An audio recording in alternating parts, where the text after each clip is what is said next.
अगर आप खाने को पचाना चाहते हो तो आचार्य कहते हैं अश्नीयातन्मना भूत्वा, यानी खाना खाने के समय मन को शांत और प्रसन्न रखना चाहिए। ये मोबाइल टीवी को साइड में रख के चित्त को एकाग्र करके खाना खाना चाहिए।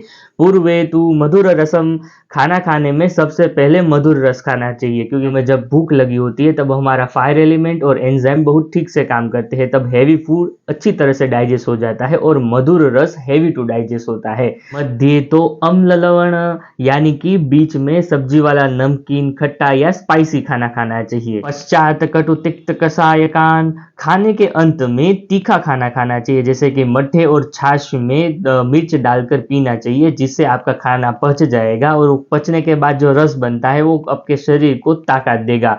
अगर खाने के बाद आप मीठा खाना खाओगे तो वो आपको पचेगा नहीं और वो आपकी स्किन में जाकर, आपके जोड़ों में जाकर आपको तकलीफ देगा और अन्य बीमारियों का भी कारण बनेगा।